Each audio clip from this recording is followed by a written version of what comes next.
समय की बात है। एक भोपापुर नाम के गांव में हरिहर अपने परिवार के साथ रहता था। हरिहर को बचपन से ही नाच गाने का शौक था, इसलिए अक्सर गांव में होने वाले उत्सव में वो लहंगा चोली पहनकर गांव वालों का मनोरंजन कर दिया करता था। कोई भी काम न करने के कारण घर में पैसे की काफी कमी थी। बाप दादाओं के छोड़े हुए छोटे से खेत से उसका परिवार चलता था। उनकी एक खूबसूरत बेटी थी, तितली। अपनी मूर्खता के कारण 36 वर्ष की हो जाने के बाद भी उसकी शादी नहीं हुई थी। सभी उनकी बेसिर पैर की बातों पर हंसते तो थे, लेकिन उनके परिवार के साथ रिश्ता कोई करना नहीं चाहता था।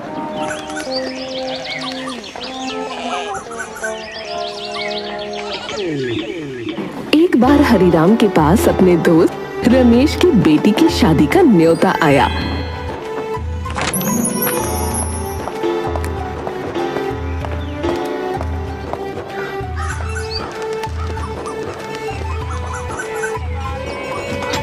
किसी तरह से उधार लेकर हरिहर रमेश के घर पहुंचा।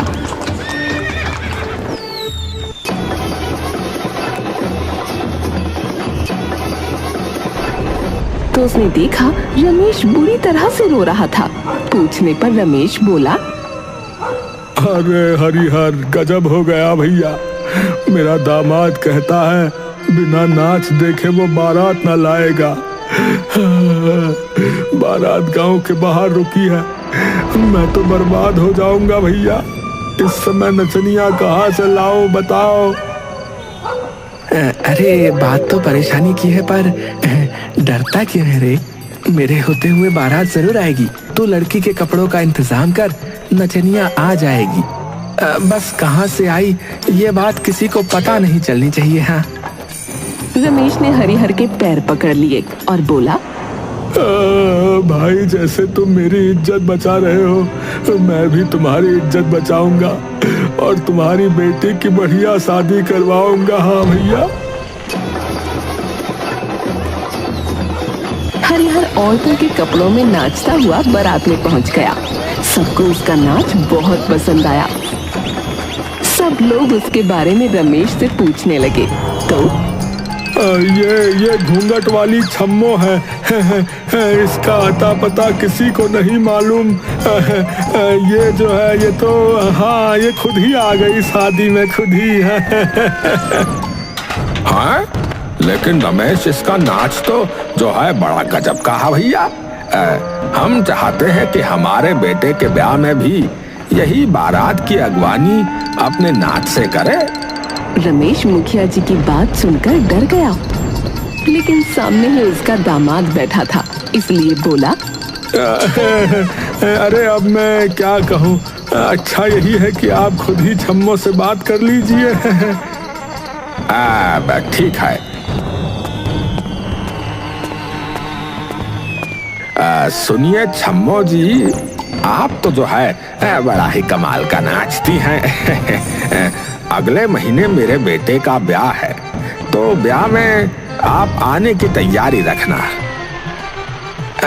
ये 10,000 रुपए एडवांस रखिए। हाँ, और पता तो बताइए अपना। देखो जी, मेरा नाम घूंघट वाली चम्मो है। हाँ, नाच जितना चाहो देख लो, पर अजनबियों के लिए ये घूंघट ना हट सकता है और ना ही पता मिल सकता है। समझ गए ना? रमेश को हम सब बता देंगे। हाँ। इसी तरह बहुत से लोगों ने अपने अपने बेटों की शादी में छम्मो बने हरिहर की बुकिंग कर ली। फतेहाल हरिहर की जेबें पैसों से भर गईं। वाह रे प्रभु, रात दिन मेहनत करी तो किसी ने कुछ ना पूछा। आज औरत बनकर नाचा तो जेबें भर गई। अब तो मैं ये धंधो ना छोड़ूंगा। हाँ, लेकिन भला जब तक मैं लोगों को अपना पता बताऊंगा नहीं, तो ये मेरे पास आएंगे कैसे? मुझे रमेश की मदद लेनी पड़ेगी।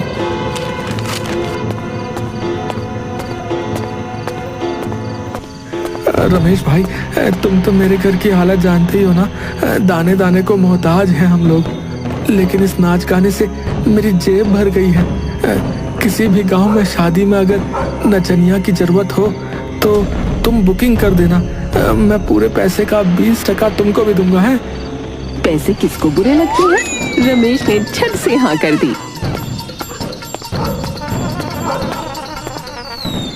धीरे धीरे छम्मो नचनिया की धूम मच गई।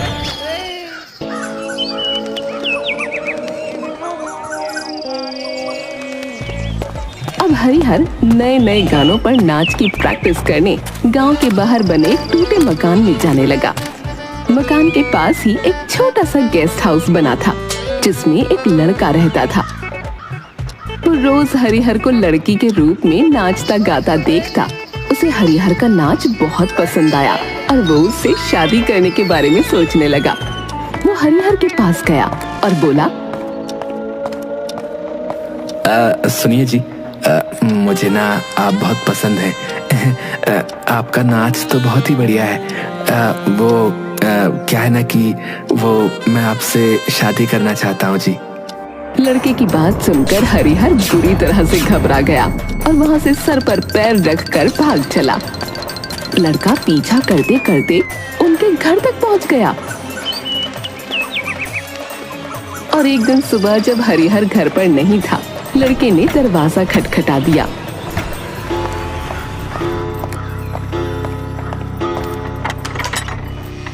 जी, मैंने ना आपकी बेटी को देखा है जी। मैं लड़की के साथ शादी का रिश्ता लेकर आया हूँ। ये सुनते ही तितली की माँ बहुत ही खुश हो गई।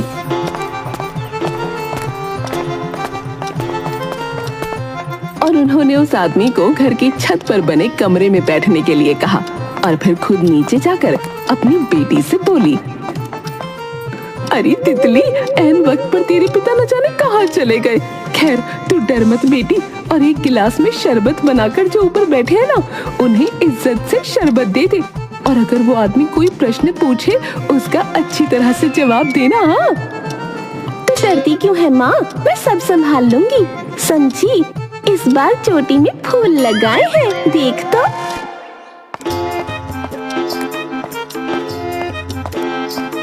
तितली ऊपर पहुंची और लड़के को शरबत देते हुए बोली, लीजिए शरबत पीजिए। तितली का चेहरा देख लड़का लट्टू हो गया और बोला,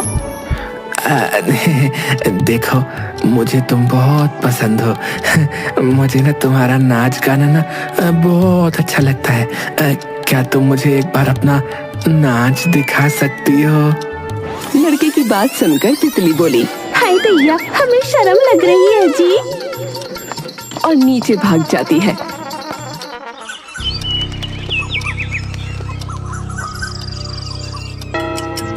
बहुत देर हो जाने के बाद भी जब तितली वापस नहीं आई तो उसकी माँ को बहुत चिंता हुई और वो अपनी बेटी को देखने गई। उसने देखा उसकी बेटी सीढ़ियों पर रखकर बैठी हुई है। उसकी माँ बोली, अरे तुम यहाँ क्या कर रही हो बैठी हुई? सब ठीक तो है ना? कहीं दामाद साहब ने कुछ गलत तो नहीं किया? नहीं माँ, मेरे मन में ख्याल आ गया है। माँ, मैं बड़ी दुखी हूँ। मैं सोच रही हूँ जब मेरी शादी उस आदमी से हो जाएगी तो मैं अपने पहले बच्चे का नाम क्या रखूंगी, क्योंकि जो जो नाम मुझे पसंद है वो पहले से ही सब लोगों ने अपने बच्चों के रख लिए हैं। उसकी माँ बोली, बेटी तू परेशान ना हो, मैं इसके बारे में जरूर कुछ करूंगी और बच्चों के लिए कोई नए नाम ढूंढ लूंगी। तुम पहले उससे मिल तो लो। उधर जब हरिहर घर पहुंचा तो उसकी पत्नी और बेटी को बहुत देर तक न देख हरिहर ने सोचा, मैं ही देख कर आता हूँ। न जाने मेरी बेटी और पत्नी कहाँ पर है।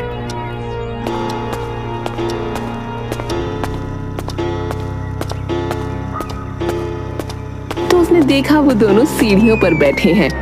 अरे, पूरा घर छान मारा और पूरे घर को छोड़कर तुम दोनों यहाँ क्यों बैठी हो? हरिहर की बीवी बोली, मैं यहाँ बैठकर ये सोच रही हूँ कि जब मेरी बेटी की शादी हो जाएगी तो वो लोग अपने बच्चों के क्या नाम रखेंगे, क्योंकि जो जो नाम मेरी बेटी को पसंद है वो नाम तो पहले से ही सब लोगों ने रख लिए हैं। अरे हाँ, ये तो सच में एक बड़ी समस्या है।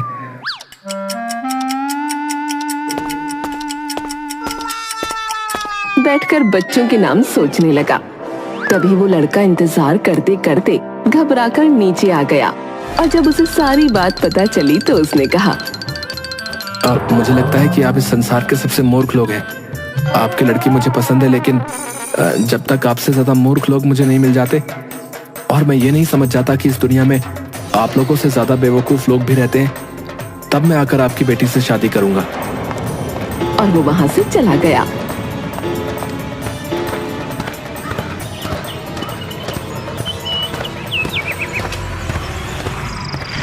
उसके जाते ही हरिहर के घर रमेश के साले का लड़का पहुंचा। वो रमेश के कहने पर तितली से रिश्ता लेकर आया था। वो अपनी गाड़ी में हरिहर परिवार के लिए अखरोट लाया था, जिन्हें गाड़ी से निकालना चाहता था। एक एक करके अखरोट को निकाल रहा था।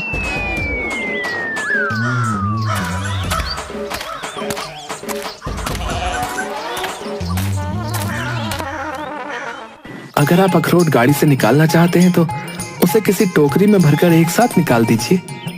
अरे वाह, तुम तो बहुत होशियार हो। पर ये अखरोट तितली के लिए हैं। मैं रिश्ता पक्का करने आया हूँ, पर वो नजर नहीं आती। उसके ऐसा कहते ही हरिहर चला गया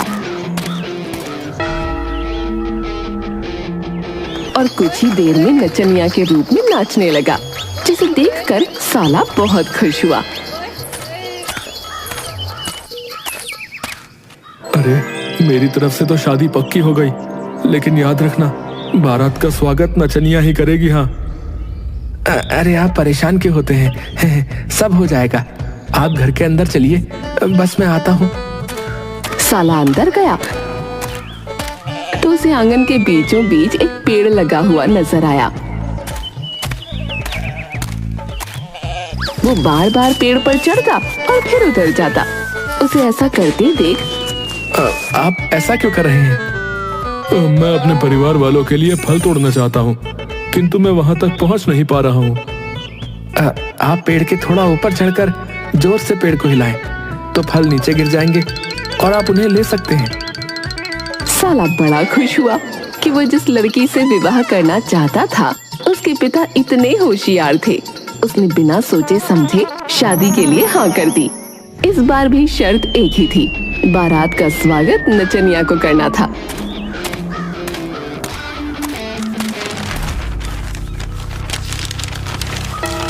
अगले महीने गांव में गाजे बाजे के साथ बारात आई, लेकिन गांव के बाहर ही रुक गई।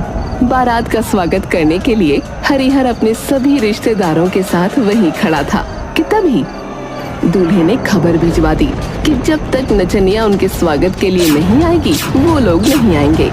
शादी का मुहूर्त निकला जा रहा था। बेटी की शादी का सवाल था। हरिहर के पास बिल्कुल समय नहीं था। हरिहर ने भी आओ देखा न ताओ, सामने खड़ी पत्नी को किनारे ले गया, अपने कपड़े पत्नी के साथ बदले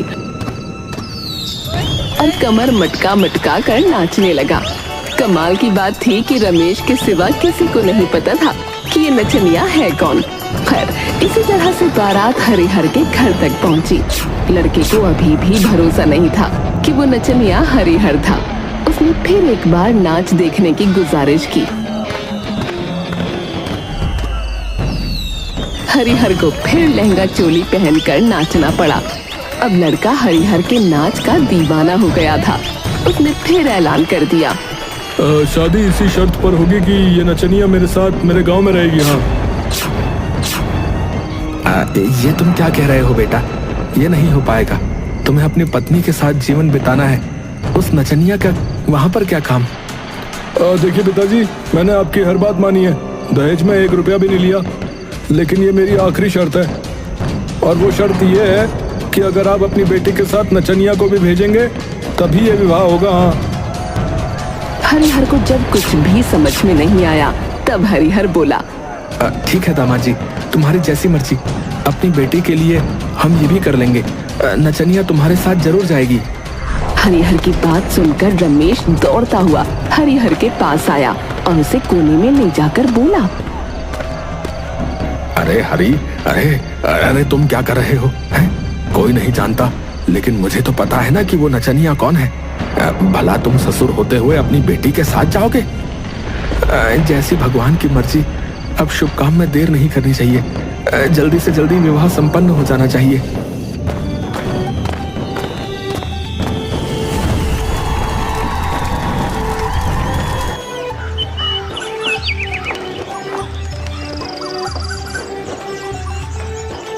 विवाह होने के बाद तितली के साथ नचनिया के रूप में हरिहर की भी विदाई हो गई। घर पहुंचकर हरिहर को एक कमरे में ठहरा दिया गया।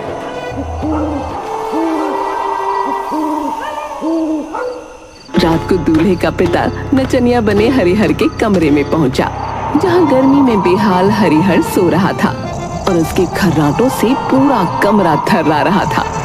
वो उल्टे पैर वापस भागे, उन्हें सब समझ आ गया था। गांव में सुबह की चाय से ज्यादा चर्चा इस बात की होने लगी कि अरे तितली की शादी के साथ जो है उसका बाप भी विदा हो गया भैया है। लोग हंसते हंसते लोटपोट थे, लेकिन ससुराल में माहौल थोड़ा अलग था। दूल्हे के पिता, जिनकी मूंछें एकदम टीवी के एंटीना जैसी खड़ी रहती थीं, अब नीचे लटक रही थीं। बेटा तुमने किया है तो भुगतो भाई अब है? पर ये ससुर अगर अगले हफ्ते तक हमारे घर में लहंगा पहनकर घूमता रहा तो हमारे खानदान का नाम बदनाम हो जाएगा बेटा। उधर हरिहर सुबह उठकर नहाया, फिर हल्का सा लहंगा झाड़कर बाहर निकला। आज क्या बना है बहू? मैं तो सुबह सुबह एक कत्था कर ही दूं। तितली ने धीरे से कहा। पापा आप अब नचनिया मत बनिए, अब तो मैं बहू बन गई हूँ और अब आप तो ससुर है ना। अब बिटिया, जिस दिन तेरी शादी पक्की हुई उस दिन से मैं तेरे लिए कुछ भी करने को तैयार हूँ, लेकिन अब ये नचनिया बनना मेरे बस से बाहर है। कमर में चक्कर आ रहे हैं और ये बिंदी भी आंख में चुभ रही है। तभी पीछे से आवाज आई। बात तो सच्ची है। दूल्हा खड़ा था, चेहरे पर पछतावे की छाया और हाथ में एक रसीद। अब मैंने गलती कर दी, माफ कर दो नचनिए, मतलब ससुर जी। आप जैसे कलाकार को तो मंच मिलना चाहिए, ना कि मेरी छत के नीचे जालिम ससुर बनकर रहना। अब आप वापस अपने गांव जाइए। लेकिन एक बात बोलूं। क्या बेटा? अगर आप स्वर्ण लता के नाम से सोशल मीडिया अकाउंट बना लो तो जो है करोड़ों फॉलोअर्स मिल जाएंगे आपको। हरिहर मुस्कुराया, नाक से घूंघट उठाया और बोला, फॉलोअर्स का क्या है, लेकिन अब मैं बस अपने असली रूप में जीना चाहता हूँ, मूर्ख हरिहर के रूप में। वैसे भी मूर्ख कहलाने में एक सुकून है, जिम्मेदारी नहीं होती।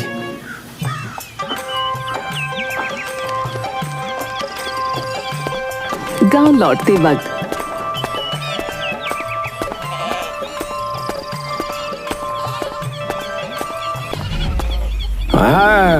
कहाँ गए थे नचनिया जी है? अरे शादी कराने गया था, अपनी बेटी की नहीं, अपनी बेवकूफी की। अब तो यही समझो, जहाँ अकल काम ना आए वहाँ नाच काम आता है।